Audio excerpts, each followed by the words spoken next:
model student, but it feels like only about 2 years ago that she graduated, It's but true. believe it or not, it's been true. longer than I saw her that. last night at the Master of Dreams premiere, Oh, you and did go to that. everyone looks the same, and nobody changes. It's great. So yeah, it was nice. There was a good turnout.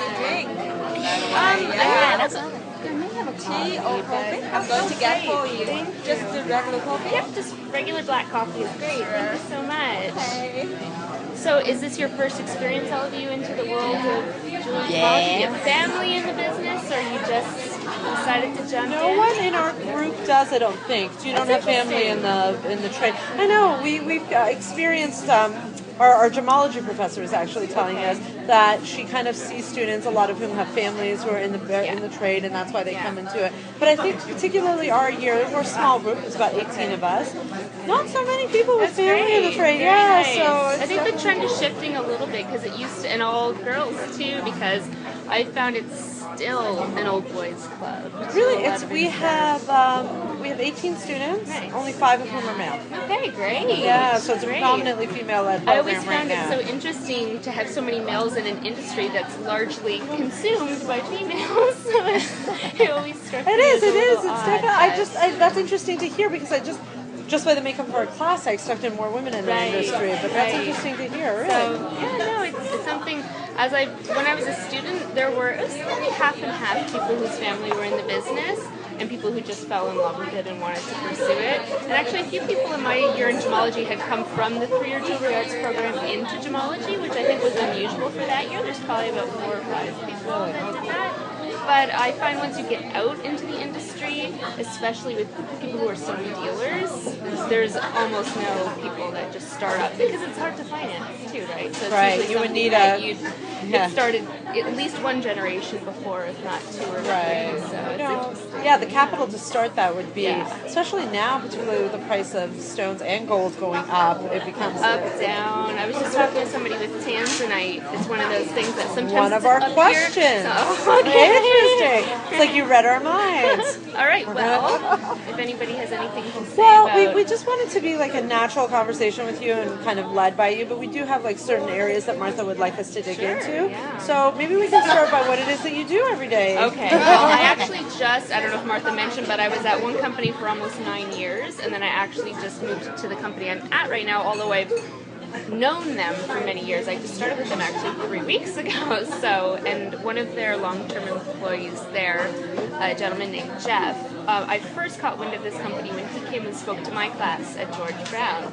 Similar to this, but just speaking to the whole group. So it's an interesting kind of full circle, I guess you could say. But so previously what I did is I worked for a manufacturer called Nathan Hennick and Company. They're located, up by Yorkdale Mall. They're up in the north end of the city.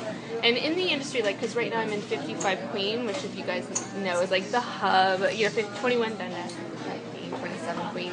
So when people say, oh, where did you work before? And I say Nathan Hennick, not a lot of people know it, even though it's been in business for about 65 years, because we dealt primarily with the U.S. and not with Canada, which is a really different market than Canada, especially for colored stone jewelry. Because Americans are actually quite well educated about exotic gemstones. Believe it or not, Canadians kind of know amethyst and the birthstones and things like that, whereas Americans, a lot of them know what tourmalines are and might even know what a spessartite garnet or a savorite garnet or zircons. They know it's not zirconia. They know whereas the in distinction. Canada, it's really a very traditional market, I guess you could say. So I spent my time there. I started off just basically we imported a bit of semi-mounts and jewelry production, and then they still have a full factory in Toronto, so we did a bit of both. So I was overseeing the coordination of production overseas, and then I got from there into doing stone buying, where I would go with my boss to the Hong Kong jewelry fair. They do 3 times a year. I would go twice with him and another colleague. Thank you so much. Where you get to see some really Are you buying incredible rough or cut stones? Finish. And the one thing that I've learned is that to be able to assess rough is just I can't do it. It's a whole different scenario. It's really sophisticated. It's a different skill set from what everybody says. Yeah, but I because mean, we've had instances where if we're looking for a particular stone, like a kunzite or something a little bit more interesting, the best way to get the best price is to purchase.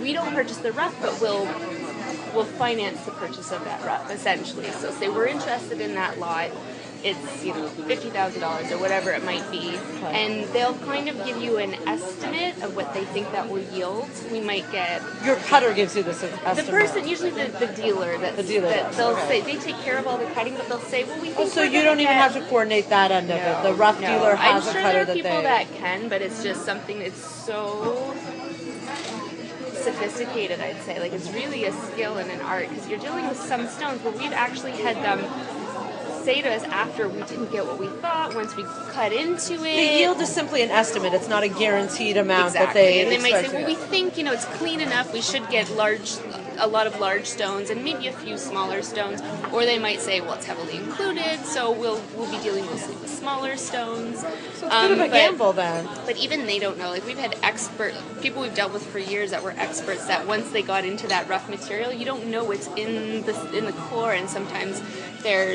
the material's clear, like there's color zoning, and so it's something I honestly know I think you really have Just out to of be a curiosity, is this master. process at all insurable? Can one insure a rough lot before purchase? We've never had that. Usually what happens is in my experience, you'll make a deposit onto that rough, so you're not paying the full amount. So worst case scenario, you'll at least get out that amount of good material, and you only pay for the finished amount when it comes out. So that's a very agreeable scenario. That's generally what we find. But I mean, it's also, in this industry, you'll find it's all reputation. And it's all, like, I'm sure you've seen some of the videos where things are done with a handshake still. And it really honestly is like that. You have your people that you know and you trust, and it's very hard to start up with someone. You don't know what to expect. You have to start very gently, and because you're dealing with very valuable commodities. So it really is something that you really have to have a lot of trust in people and build those networks and relationships.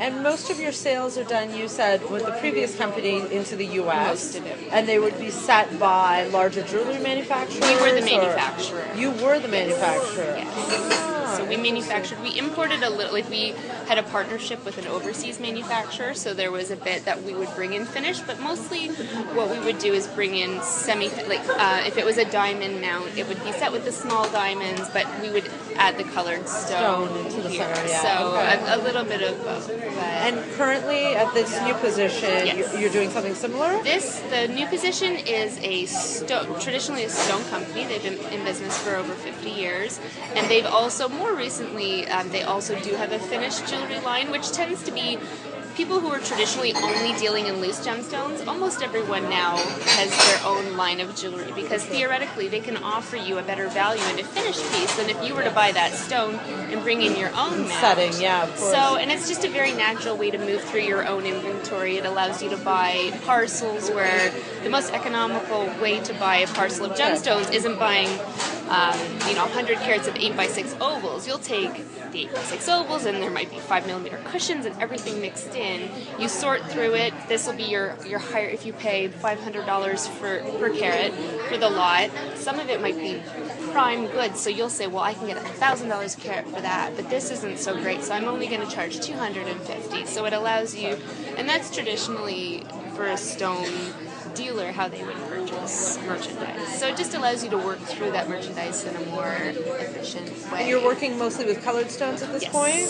Okay. Yes. We have access to diamonds because it's a small company that really works with independent high-end retailers or designers. So we really want to be there, do everything for them. So if a they need single a diamond, channel for everything. Sure. For So sure. we do that just as a service for our customers, because we love them. Right, but there's not a huge profit on that, right? Yeah, and it's not our main business. We specialize in top quality, mostly emerald, ruby, sapphire, tanzanite, and then some exotics, a little bit of semi-precious as well. So but I was really, wondering, have you ever seen the pink diamond? have I ever seen one? Yeah. I have. I actually was really fortunate when I did my British exams. I went to London to the graduation at Goldsmiths Hall, and they had a diamond exhibit on at one of the museums there where I got to see, and they actually had a tour with with the curator of the exhibit, so he gave us a tour, so we got to see some really extraordinary things. And then I've seen smaller ones, like up close, but I've never seen a massive, like, I've never held, a several $1 million stone. But we did in that same trip also get a private tour of the crown jewels in the Tower of London. So if you've been, you go by on a moving walkway because they don't want for security. But they actually, it was after hours, so they shut it down and you could actually stand and look and walk, and so it was really neat. That's actually a good segue to the educational history. So you were saying that you did do the British exams. I take it that's after you did the Canadian Gemological Association exams first. I did them kind of like one back to back. So after George Brown, you were confident enough to go write those exams. You didn't feel that there was an initial need for more education before you challenged the exam. I did go straight. I did I don't know if they still offer it even with the CGA. They offered like a prep course. It was a 1 week course. Yeah, so I did do that. They still do offer and that. I guess it was enough because I was successful at it, but it wasn't easy. Then I've actually found now, because of my previous job, we really specialized in the rare and exotics, that now there's nothing like just being exposed to that kind of thing, because now I can look at something from here almost and tell, and just I mean, you're not, obviously I don't recommend sight ID, definitely. But that's the other thing. Actually, we just had a lab, so you know Sylvia, I'm sure. Yeah, Sylvia is our primary gemology. So Sylvia was at a Gem ID lab that I was putting on with the GIA.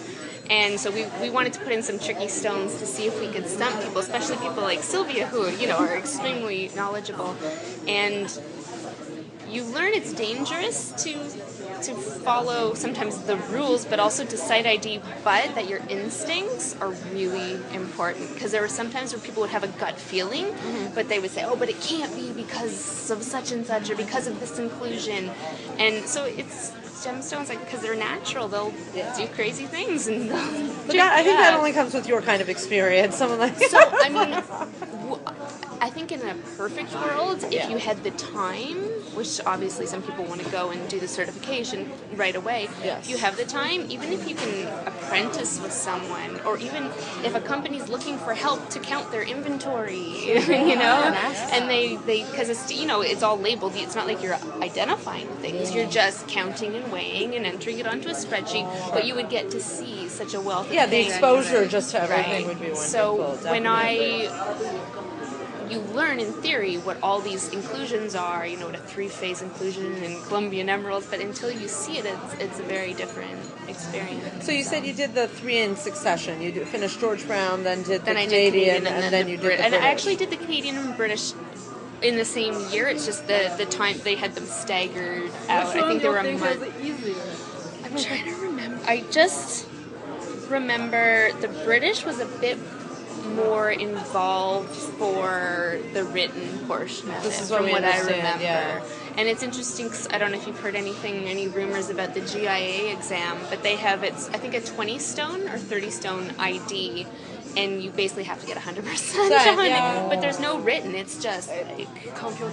Yeah. Well, no, it's just one like of our classmates using your equipment and identifying stones. Yeah, one of our classmates has their GIA. They have their GG, their graduate gemologist. Okay. And he's he would like to get the Canadian certification, so he's doing this as a refresher before he does the Canadian Gemological Was it quite some time Association. since he's done it? I think he said the last time he took anything was 2008, and that's when he did the British. He did, I think he said 2005 for his GG. So it's been a little bit of time. But I would need, has he been working in the industry in the interim? Okay. So I can see if you haven't had the exposure, then you might need the refresher. But I think honestly, the getting into the industry in whatever way that you can, even if it's volunteering or even if it's anything to that capacity, because seeing the stones is a totally different thing. One thing, here's a tip. When I wrote my exams, because I wrote them at the CGA, which at the time was on Avenue Road, so they've since moved to I think Queen 55 Street East. Queen. Yeah. So they there was a back room where we wrote our exams, and then a long hallway that went up to the front, and light would stream down the hallway from the front glass door. But in the back room where we were writing our exams, they had the lights slightly dimmed because a lot of the students found it easier to read the refractometer if the lights were dimmed a little bit. And for me, I rely so heavily on, like, I have a strong sense of color, and I found it really difficult because I shouldn't recommend it, but the way that I ID is I first look at that stone and I say, if I had to just guess, what do I feel this stone is? Okay. And then I go through a system of either confirming it, or if my first test or second test says it's maybe not that, then I take it from there. Okay. Because a lot of people just go straight, check the RI, then they flip through their book, what RIs are in that, but sometimes stones like tourmalines or like garnets come in colors that you wouldn't expect. Them to, the garnet. So it throws you off, and I saw this in the Gem ID the other week, and people are saying, is it sphalerite, and is it like, danbarite, and all these crazy things, because they were just going down the RI list. So first I say, what does my instinct tell me? That the color, how bright is it? Is it lustrous? Is it dull? Is it the heft is something which again only comes with experience, but it can tell you. We'd have to have handled it once before. Yeah, sure. Yeah. So then, so what was happening was the lights were dimmed, and I was having a hard time assessing that color. And so I'd be like, can I run out in the hallway? And I would take the stone and look at it in the hallway, and then sure enough, like it would become the light clear would tell you something. what I thought a direction to go in, and nobody else did that. I was the only person doing that, and I think that there were only about half of the people writing ended up passing. So I would say never. It's dangerous to sight ID, but instincts shouldn't be ignored either when you're identifying colored stuff. So, but. Yeah, Strange thing. We've been told with the GIA it's either right or it's wrong. Yes. And if it's wrong, it's like you've killed the patient in heart surgery, so that's just not going to work. Yeah, right? I know someone that's been in the industry for 20 years. I think that's doing his third time writing that. Yeah, that but the exam. Canadian one, should your reasoning be at least be reasonable, Right. you'll get partial credit for if you have the right RI. Exactly. And if you have, which to a certain Don't extent remember makes how sense. long the test take.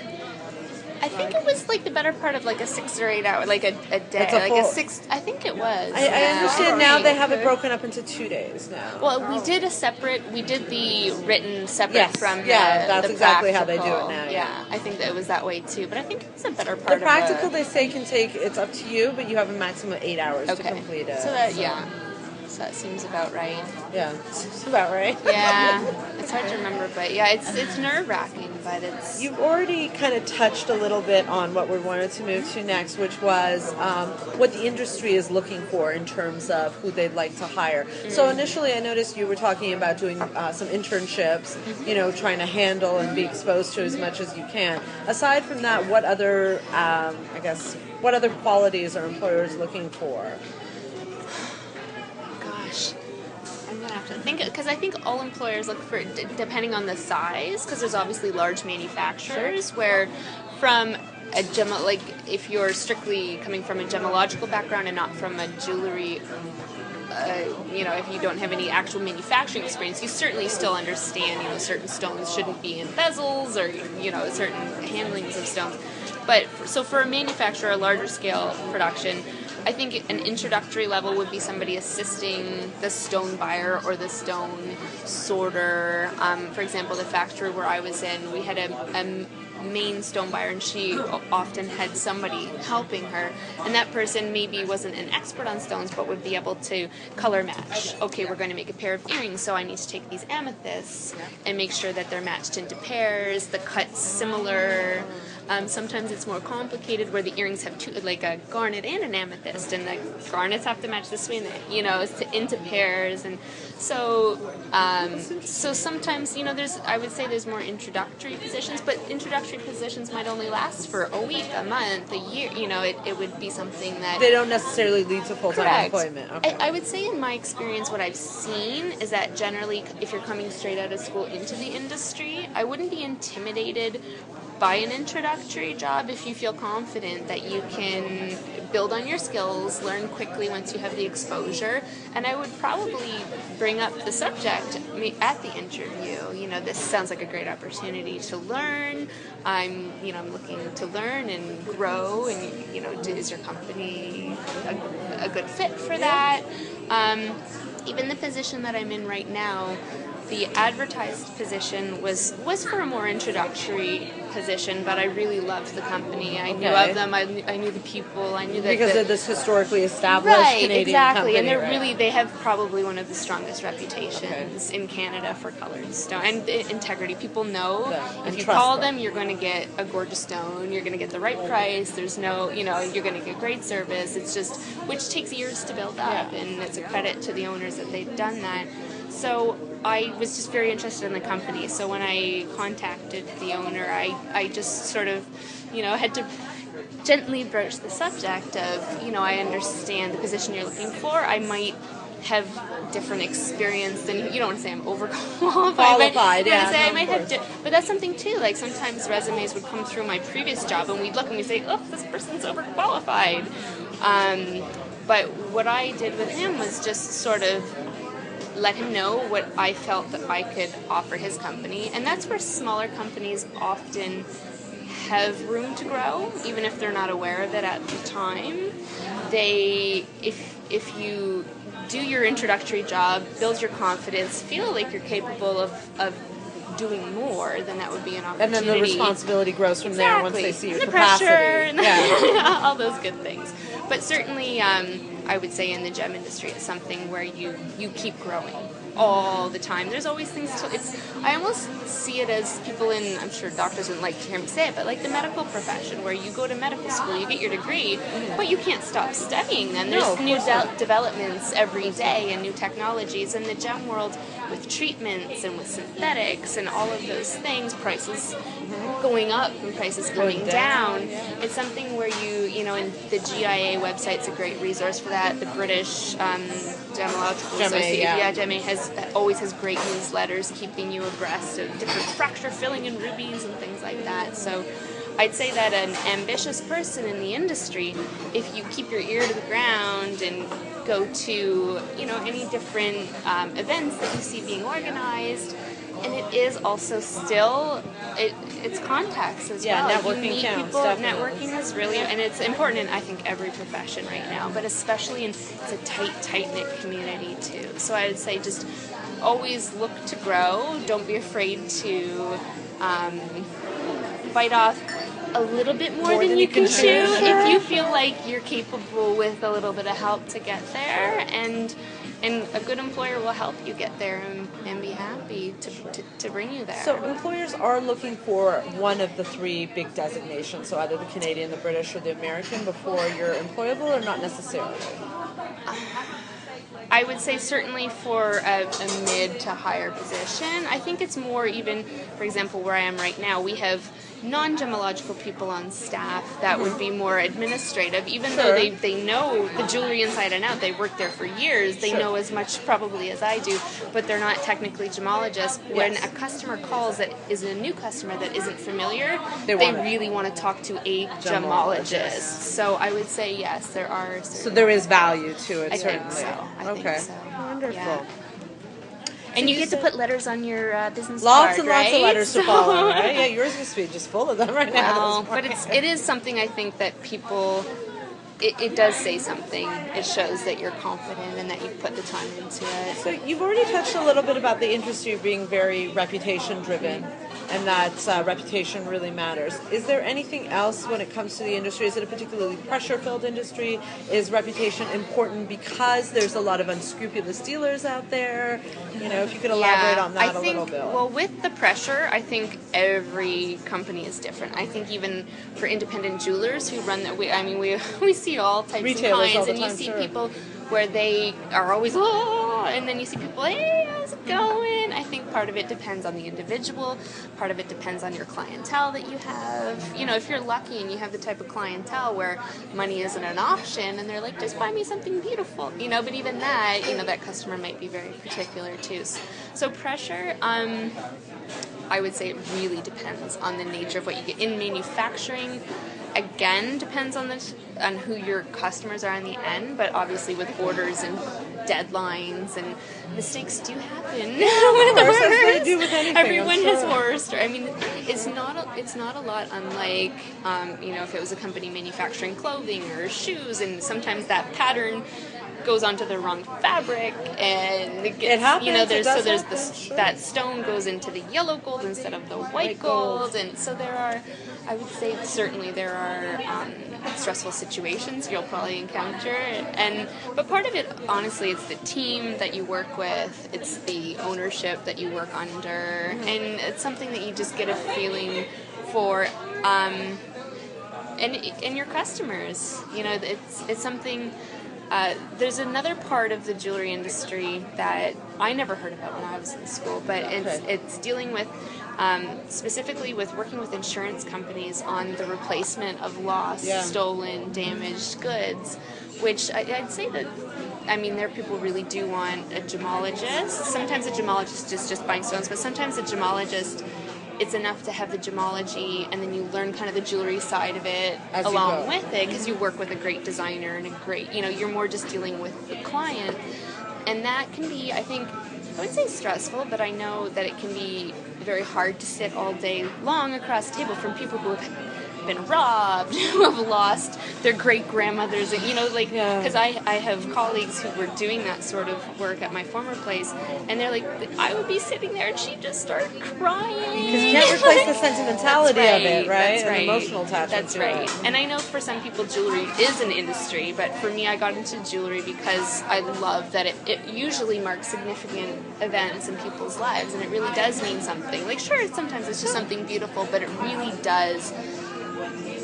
It's special. I think it's often. different from anything else. It's different from handbags. It's That's different right. from shoes. That's I was just right. at a wedding last week, and my mother, my aunt, and my cousin and I were all sitting there, and we were all each just coincidentally wearing a piece of jewelry that belonged to our grandmother. So my mother's mother. Nothing else in the world. No one's going to be Right. wearing her handbag, Right. carrying her handbag, Right. or wearing her shoes. Jewelry has that significance to it. That you know? transcends. So That's certainly, right, yeah. and that's where the quality jewelry comes, where you can pass it down. So in that aspect of the business, but you also have customers that are devastated, but then you can replace that item for them. Maybe you can't, but they come from a place where they're so devastated to then having it back, and they're so grateful, and if you have. Obviously, it takes a certain type of person to handle those customers in the way to make them feel safe, to make them, because especially if they've been robbed, they feel so vulnerable. And from what I've heard from my colleagues who have done that, it's incredibly rewarding. They're like, we love our customer, like every single day. It can be very rewarding. Yeah, they're like, I guess. the only thing better is like a flower delivery man, where like every house you go to, of course they want to see you. So there's some really rewarding kind of like. Parts of the industry you wouldn't traditionally think of. So, but even there, I'm sure that there's pressures. You need to get something done on time, or you have the insurance company that's being difficult, and then to the reputation side, I think that the industry in the last, there's been synthetics and fakes for as long as there's probably been a gemstone trade, but every year it seems like there's some crazy new thing that's that is kind of trying to dupe people. So I think that's part of how reputation comes into it. You have people that you trust, or you have people that are very educated, that they'll be able to check their merchandise. Like the company I'm at right now, their policy is we don't deal in treated stones other than stone. The oiling of a ruby or something. Oiling, heat treating on an aqua, like we don't do irradiation. We nothing. We don't do any of those sorts of things, like green amethyst, like the praseolite that has to be irradiated to change. Like we don't deal in that sort of thing. We even carry unheated sapphires, which is a really unusual. 90% at least, I'd say, of sapphires are heat treated. Yeah, that's what to we've been lighten told. and even, which is it's not considered a treatment. Even. No, it's like an it's so industry standardized. standard. Yeah, exactly. So you'd actually have to mention it's untreated as that's opposed right, to That's right. So, and we do. It's definitely a feature if it's an unheated sapphire. So I think that's part of building your reputation too. When a customer calls because they need a premium item, they know that they're not like that. We check it on. We only deal with people that we trust when we're buying the stones. We check them all when we get them as well to verify it, but it does take time to build a reputation. But it can take years to build a reputation, and it takes one incident to lose a reputation. So it's integrity is something, and I think there's a lot of organizations, the JV, Jewelers Vigilance Alliance, I think, and there's a few different organizations that are working really, really hard to encourage people to adhere to their standards and join their organizations. And I think that there is a very strong movement towards having just a level of standard, especially in the Canadian industry. And I think it's getting better, definitely. So you mentioned you're manufacturing here in Canada. Mm-hmm. From what we understand, a lot of jewelry manufacturing hubs have kind of moved around the world a little bit. They like have. India has grown as one of, and Thailand has grown as two India, predominant Thailand, centers China, of jewelry yeah. production. Has that Yeah. changed the industry in terms of the quality of what's being produced? Has it been, or is it just where there's skill and talent, that's where the market goes to? I think it varies from country to country. I think there's a lot of places in China, for example, where in Canada, manufacturing, it usually is your father was a setter, you learned setting. It's still very historical. Okay. Or a lot of the really skilled craftspeople in Canada weren't born in Canada, or their parents weren't born in Canada. But it's still in their family. I think it's unusual for people to just. I think in the gemology side, or in the design side, people might be first generation, but I'd say on the skilled craftsman side, it really is still almost like an apprentice sort of thing where you learn from your father or your grandfather. But so in China now, a lot of the labor, from what I understand, they train the workers to learn. They don't come in knowing how to work on jewelry, but they have a very strong work ethic, and they work very hard to learn this skill. And they do. There's every level of quality coming out of all of these countries. I'd say that you can get. You can still get very high quality merchandise, and you can get very low quality. I'd say that, of course. and I think the same is even true here in Toronto and in Canada. There's different levels of quality, but for custom, obviously, and for very high end merchandise, I think it's still very unusual for it to be outsourced. It still is done locally. Do you, just out of curiosity, I know this is outside of your area of expertise, but do you know much about estate pieces or the estate market? I adore vintage jewelry. I actually, before I got into jewelry, I was in archaeology. Okay. And I love vintage jewelry. I don't know a ton. I know somebody on the board with me at GIA who actually, that's her business. That's what she does. But in what regard? Like what sorts of... The market has been growing because Christie's was really always the preeminent, but now Bonhams and Sotheby's have both are expanding tremendously, are expanding their amount of interest. Because I mean, Christie's was always the go-to place, but now they're trying to expand that a little. In Toronto, we even have Dupuis. So the market is growing. Is it growing as a result? Some people say it's growing as a result of the fact that certain stones just can't be found anymore. You have to be found in a vintage piece because a diamond like that or an emerald like that from that specific mine will no longer, it won't come to market. And others say that the growth is economic based, that the recession caused a lot of people to part with pieces they wouldn't have ordinarily parted with. Might be true. As far as it not being available, from some mines it's true. Some mines do get exhausted, or diamonds that were alluvial deposit, things like that. Or certainly there's pearls now. Everything is cultured, whereas there used to be everything, because it's impossible to find the natural pearls. So I would say there are situations like that. Sometimes a stone is not available, not because there isn't the rough material, but because it no longer becomes profitable. For example, there's a type of turquoise called Sleeping Beauty turquoise out of Arizona that they're out of Brisbane, Arizona. They're talking. The talk is that this is the end of it, not because there isn't the rough, but because they've actually decided to mine the copper instead of the turquoise. Because the value of copper's gone up tremendously. So sometimes that's what happens, or sometimes certain gems, like garnet's an indicator gem for diamonds. So sometimes there's gems that'll be in a pegmatite or in a location together, where they're only interested in one, and the other one it becomes not worth product, their time. So sometimes that does happen.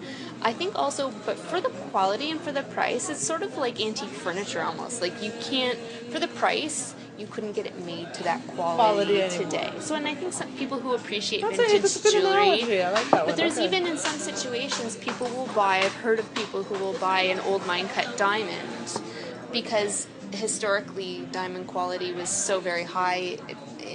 They didn't have kind of like the icky like I2s and people didn't buy 1 carat I2 stones back in the day. So it's a cleaner, higher quality stone, and they will actually have it recut. And it's less expensive, and you get a better quality than to buy. And I've heard stories of that. So, but I think vintage, also to your point about the sentimentality of jewelry and things like that, I think a lot of people are very charmed by the thought of like, who knows the story behind this? Right. Maybe it was, a love token, or and I think it just depends. The on Elizabeth Taylor auction kind of was there was a romantic kind of story behind all of her pieces, and they went for more than their physical value because of the attachment to Right, Elizabeth and I'm Taylor, sure you've heard a lot of the famous jewelry houses that had manufactured those pieces wanted to buy them back. So, and that's also what happens. So, with the market, I think it has become more popular. I think maybe there was a stigma in years gone, like several decades ago, where especially people who grew up during the Depression and after that, everybody wanted new. Because they always had old, like you always had hand-me-downs and this the and old, that. but okay, right? that's just But me. so it was a stigma, like the newest and the latest and the greatest and this stone and this cut and this style, and now people are going back. The quality is fantastic; it can't be beat, and in a lot of cases, and I think.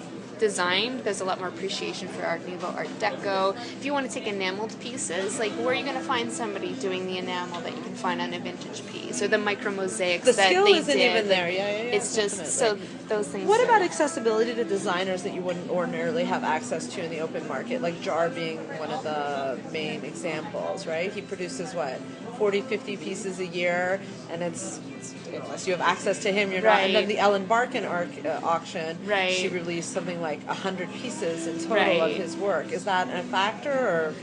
So, sorry, the question, like for us having access to other designers. Mm-hmm, exactly. Well, the places that I've worked, we've always had our own in-house designer, so we're not dealing, like branded jewelry and designer jewelry is sort of like its own branch of things. So, I mean, a higher-end retailer that we would sell to, or even if you think of a store like Burke's. Burke's has their designer lines, but they also have their own house brand line, which is as high quality or bad, and sometimes, like if you think of Paloma Picasso for Tiffany's, then she was a designer but designing for Tiffany. So I think it's more in that route. So I haven't really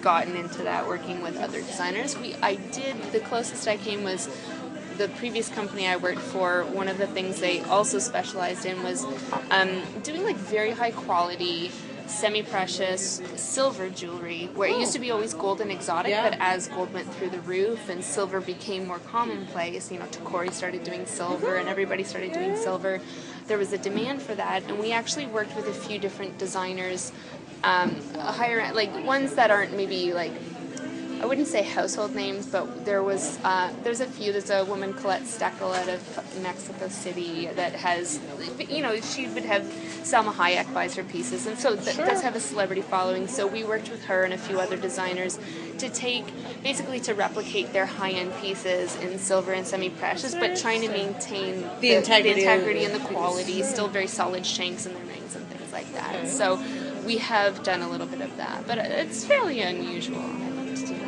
Seeing as stones are your area of specialty, we had questions about some specific stones, but also your overall take on the stone industry. One of the things you touched on several times were tanzanites, and tanzanites being, the amount that's available on the market will decrease as the supply really runs out. In your professional opinion, will the value of these stones increase as the scarcity becomes a scarcity? This is a sapphire. This is an unheated sapphire. That's why it's a bit more purpley. It's sapphire. But tanzanite, like I'm not an expert. I'm becoming an expert on tanzanite. But tanzanite is one of those things where the price, it was so expensive, and then it really kind of fell not so much anymore out right now. Just in the last couple of years.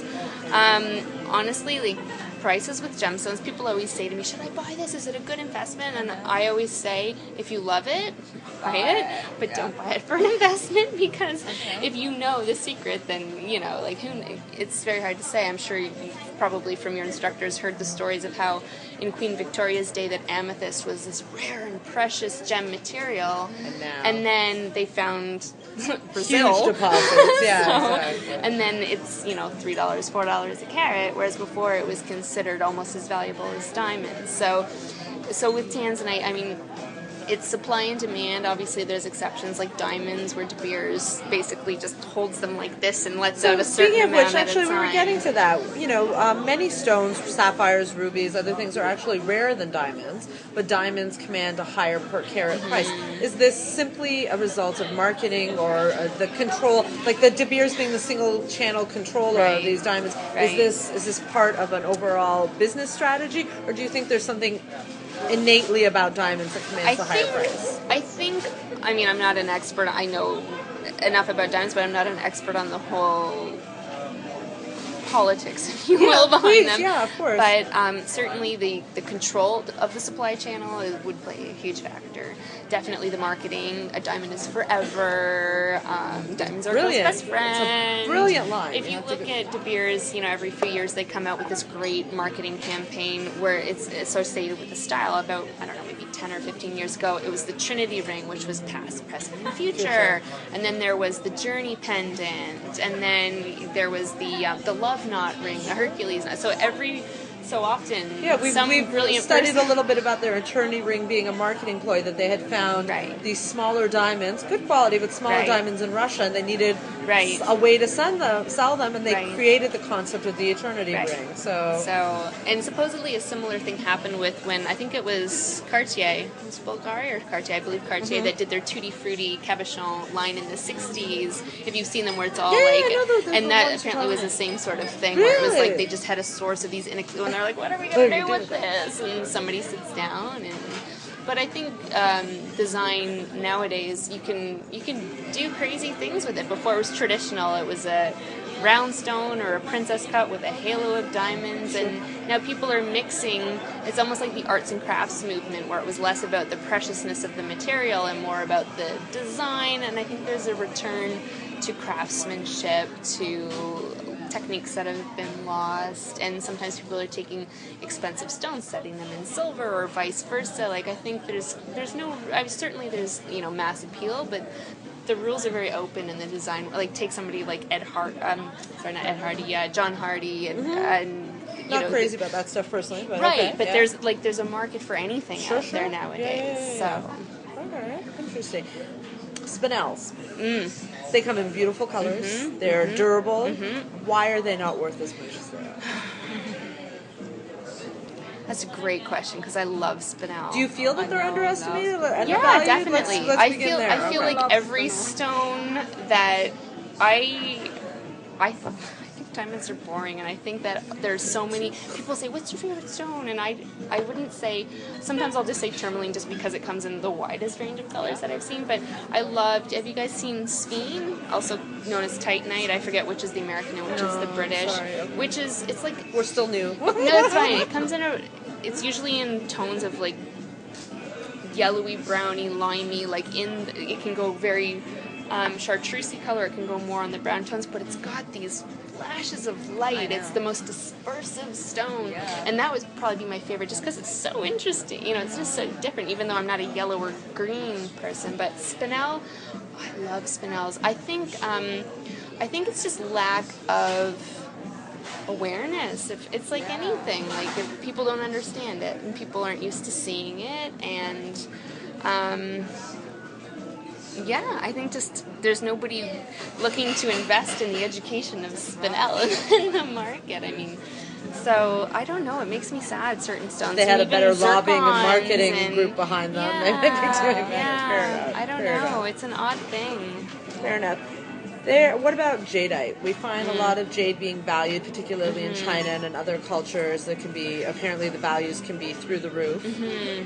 I actually have very little experience. I know of it, and I think that again, there's certain stones where that's all you deal in. I think it's rare. It's to a very have specific one. Yeah, I think it's definitely. rare to have somebody who is an expert at jade, but they also deal in semi-precious or exotics. Like I think usually that's your specialty and that's your focus. So, I think there's a high level of skill in assessing it, and I think there's a lot of culture associated with it yeah, too. definitely. So I can't give you too much of. It's not an area that I know a lot about. With new deposits that are being found of specific stones, like the example that we have here is the Russian deposit found in 2011. We haven't seen a huge decrease in the value of diamonds, even though this massive deposit has been found. In other stones, or even if you can talk to this one, great, but in other stones where you might have more experience, does a large find decrease the value, or does it just make it that much more available on the open market, thus increasing the overall awareness and value I of think it can be both. I think that there'll be a certain amount, like even if you go back to tanzanite naturally is like a gray, not very attractive looking stone, but when you heat treat it, it becomes this vibrant color. And I think that the reason tanzanite became popular, obviously, is because Tiffany and Company marketed it, and it was their stone, and they branded it tanzanite. They had exclusive rights to one of the mines, from what I understand. So that would be part of it. And I think new deposits and big deposits, I think that definitely it would, if somebody's willing to get behind it and push it, it increases the awareness, and then will increase the supply, the demand for it. And then it's just a matter, is it such an enormous find that it's an open-ended supply? In that case, then yes, after a short period of time, probably like when the excitement first comes out, the price will be high, but then as people are more familiar with it, it becomes more accessible. Larimar, do you know Larimar? It's like an opaque stone from I forget the island in the Caribbean. It's like a turquoisey, whitey kind of stone. And that's it's the same from the Dominican Republic. Yeah, and that's and only so that's from the Dominican Republic. And that's the same sort of thing. Like it was extremely expensive for an opaque stone. Is it? It was, and now it's as people become more familiar because with it's commonly when I know of it, it's set in silver, so I always have a tendency. I don't know. But it's a compared bias to on my part. yeah, I mean compared to faceted stones, it's not expensive. But compared to other opaques, and I mean lapis is another example where high quality lapis, like the Persian lapis, is still extremely expensive, but you can also get very inexpensive. And they dye it often. Exactly. Yeah, exactly. So I think for new finds, definitely if it can create awareness, if you can, a certain celebrity's wearing it, or a certain like jewelry house gets behind it, I think it probably needs that sort of a boost. And then if it's a massive find, then I would expect that probably it would taper off. So you were talking about larger jewelry houses. So, there's the Van Cleefs and the Tiffany's of the world. What do you feel about the smaller designers, the Irene Neuwirths? I don't know if you're familiar with her work. She's actually one who's using a huge variety of stones. Yeah. Do you think this is for a new generation? They are the new Van Cleefs of their generation, or do you think that these are just short-lived areas of success? I think both. I think some of them are able to keep reinventing themselves. Definitely there are ones that are popular at the time, and then there are ones that keep reinventing themselves. And I think like with Irene Neuwirth, like she does more larger scale production as compared to... Does she? Okay. Well, I think... Because the prices are so high, I just assumed a lot of her things were but compared, smaller. like the level compared to something like a Van Cleef who's doing invisible setting where you're only going to have I love one. the mystery Like setting. there's It's really no pretty. way you're going to have... So it's, I think, a different level. There's a lot of just, I mean, I'm sure you guys are poking around on the internet. I discover a new designer every day, I think, when I'm looking at it. I mean, there's a million, and some of them are extremely talented, and nobody really knows about them, just whether it's, I think what everybody dreams of is that one celebrity that's going to buy their piece and be in InStyle magazine and see it. That's how a lot of them really garner. I mean, Yeah. Irene Neuwirth, my first exposure to her was earrings at the Academy Awards. Right. I think those are so pretty. Right. Who is she? it? Yeah. And there's people, like Michelle Obama, who are great for launching different designers wearing their jewelry. So I think there is great opportunity for young designers. Whether they'll become the jewelry, I don't know. It's sort of like when people say, oh, there can only be one Elvis, there can only be one The Beatles. Like, it's almost hard to replicate.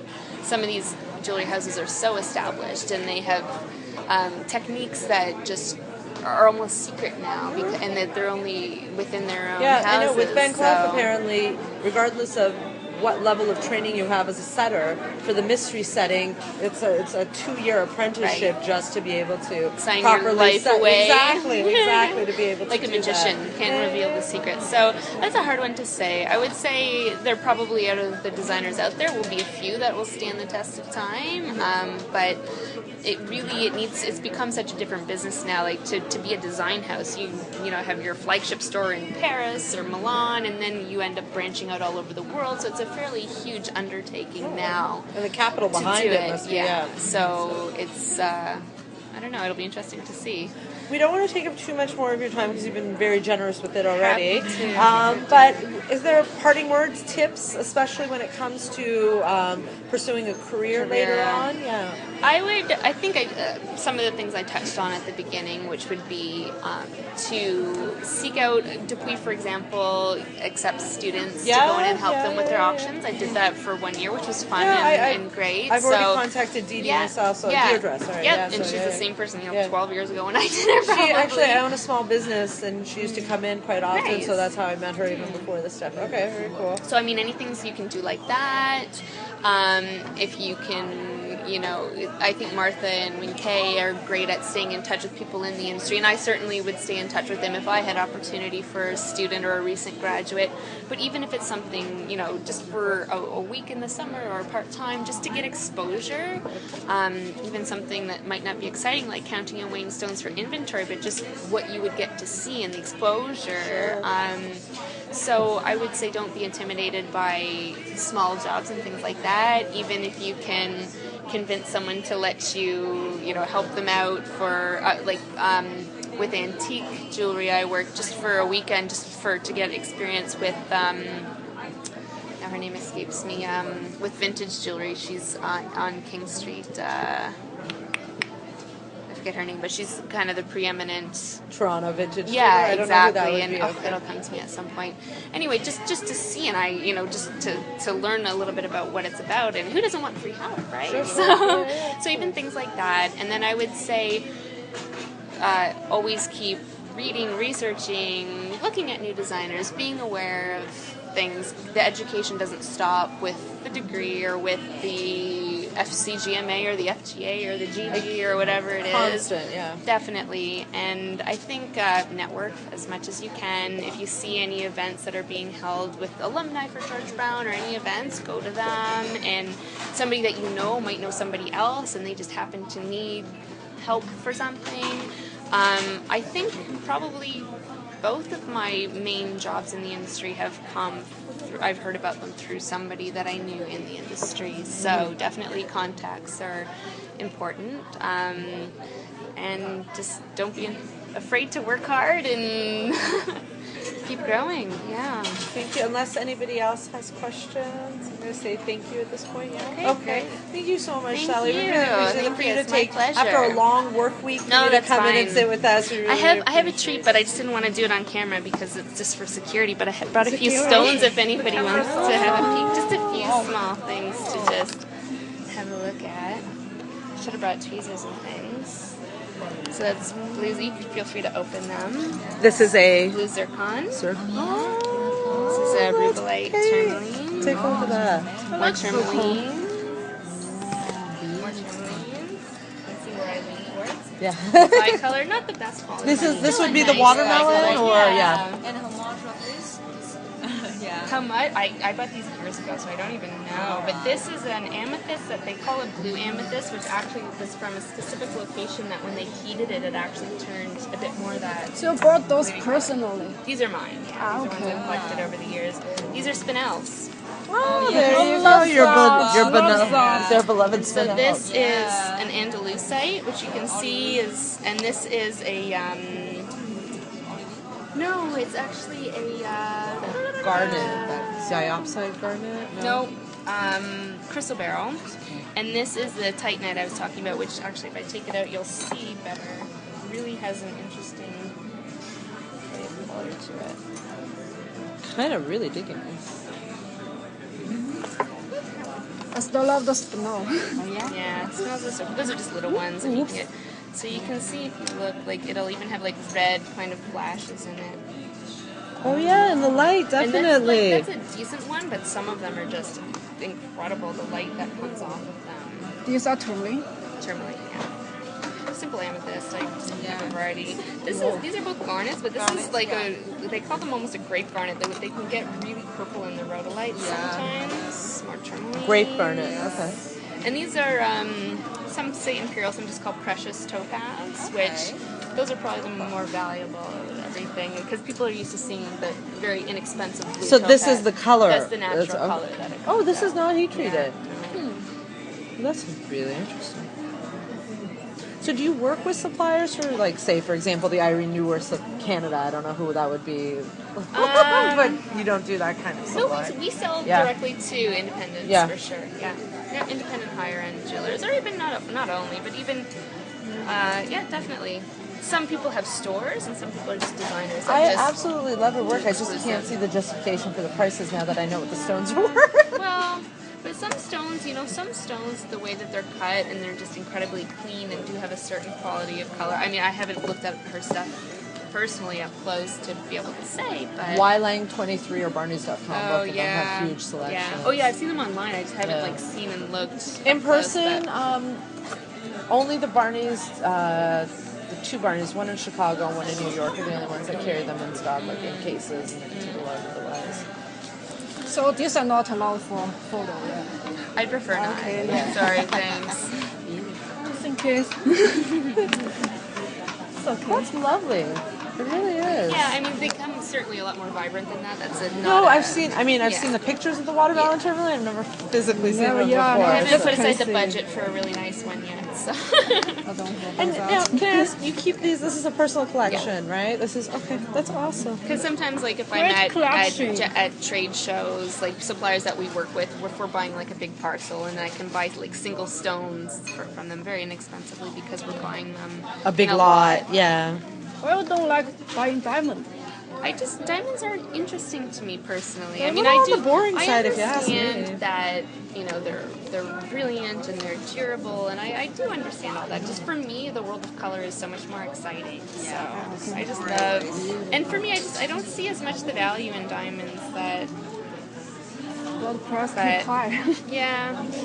So Even with new deposits, the prices are increasing, so it's definitely interesting to see. the demand will always be there, I think. So. People still get engaged every day, so there you go. Thanks for showing But us the people are picking collection. sapphires for engagement No, well, rings. traditionally, and- apparently, diamonds were not big No, they here. weren't. So No. this is No, again they were another white wedding dresses, Yeah, so. there you go. I think it was Victoria or one of them that popularized the white wedding dress. But, so, I mean, there are people, just amethyst, but it's just it's just a nice cut. So this was called blue amethyst No, that's originally. the regular one, and Okay. this is the blue one. So yeah, you can see a bit of a difference in it's like a smokier kind of color. Oh yeah, side by side you More notice. concentrate on this one. It was just it's just because it's a specific area that, it's not blue to me, but that's just in the trade Trade we name. refer to it as. Lovely. Yeah, really lovely. It's fun. Thank you so much. Thank you so much It for was very showing nice to speak with you. Hopefully I had some information to offer Yeah, a you, lot, but, a lot. So, but yeah, no, it's honestly until you get out and start seeing it, that seeing is believing. And but if you are going to write the exams, I would definitely recommend doing a prep course. Do the prep course, yeah. I found it valuable because See, I found, part of me kind of wanted to do it directly through the Canadian Gemological Association, but here you get appraising and you get diamond grading and you get a couple other things that you wouldn't get there.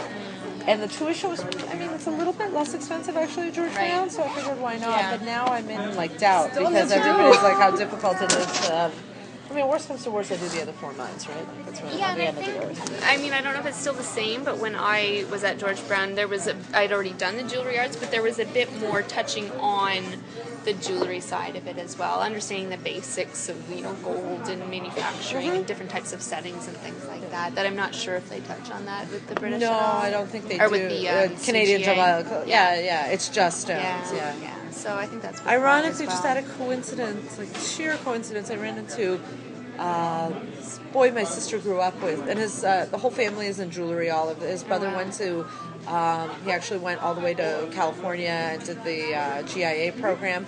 but he didn't find any value in it in addition to what he had already done at the Canadian Gemological Institute. So the younger two brothers did that. The youngest one of which is right now at the Canadian Gemological. Had I known, I knew somebody there. Right. And I think it's one of those things, I think to have a certification is important because also, even though you do the George Brown program, you get your diploma, but it doesn't have any credentials. There's no designation attached to it. Exactly. So having something I think is worthwhile. The reason I actually did both was just I felt at the time, I was fresh out of school, younger than I am now, a female in a largely male-dominated industry, and I just felt I need those letters, I really felt like it was better, and I would honestly, if I had the time and the money, I would probably do my GG this point as well. Yeah. I do feel.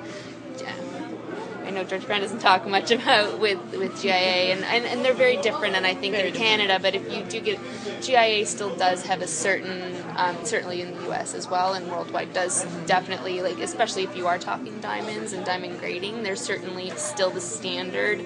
A GIA report is kind of considered for diamonds particularly. Yeah. So, but it depends where you want to go. Unfortunately, we're not able to write our British one as easily as you did anymore. Oh, really? They've tightened it up, so they do require some courses being done before you're even allowed to write the exam right now. Interesting. Yeah, so in the how past do you go 2 about years. doing that? I don't know. Sylvia was just mentioning that. So I was both. By the way, both Katerina and Sylvia say hi. So they were both excited when we held our meeting with you. Yeah. Very nice. Yeah, no, it's a great network. Yeah, at George Brown, and definitely I would say stay in touch with everyone there and all the instructors, and they've always been great. If they hear an opportunity, and they let us know. And I it probably was largely responsible for my first job. I had said after I graduated and passed my exams, I think actually I forwarded my resume to Martha, and I'm like, don't even ask permission. If you see something, just send it to them. Just send it on by all means. So, and I ended up getting contacted that way. So. If you're comfortable with that. Certainly. But yeah. But anyway, if you have any questions after the fact, feel free to contact me. It's been really appreciated, and it's good to know that Toronto is a city that you can work in with this. Right? Because not everywhere in the world will allow you to do that. I actually just last night was talking with Ken McGrath, who is he did the Master of Dreams. It's his documentary, because I actually used to work with him, not directly, but he worked for a different division at my former employer, so I've known him for years and years. So I was speaking with him after, and I was saying, I'm watching this documentary, and it's in Italy, and the Italian Masters, and it's so gorgeous, I'm so jealous, and he said, it's coming to Toronto. He said, just wait. And a lot of the really big jewelry houses are opening up shops here, in Toronto, and we are building a reputation for having that.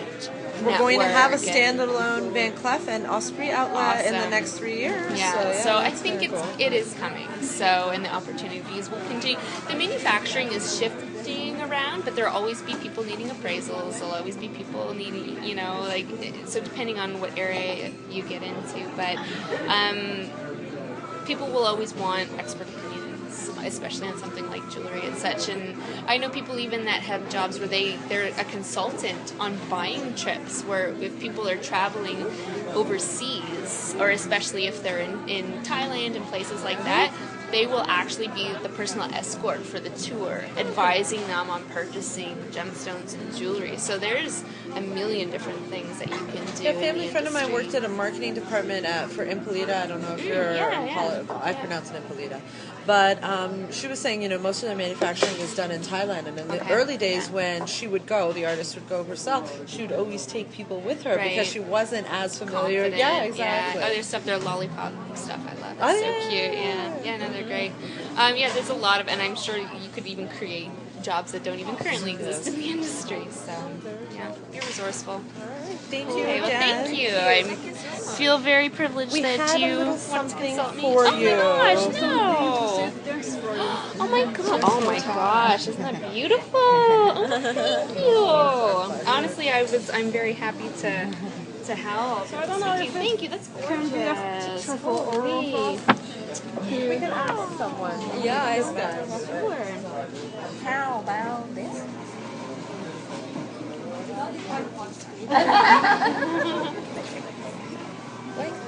Thank you. Just in or put it behind us or something. gotta get my father's age. You can ask him, and if he's really nice, he'll do it. If you love later.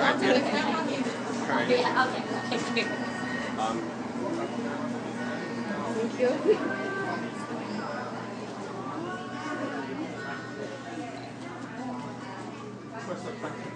Thank you. I don't know.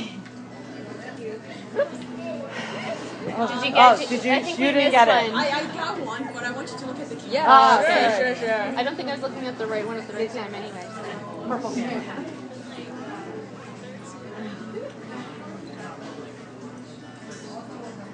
Thank you. Okay. Oh, well, that's so sweet. Thank you very much. Thank you too. Perfect for Thanksgiving too. Oh, yeah, now.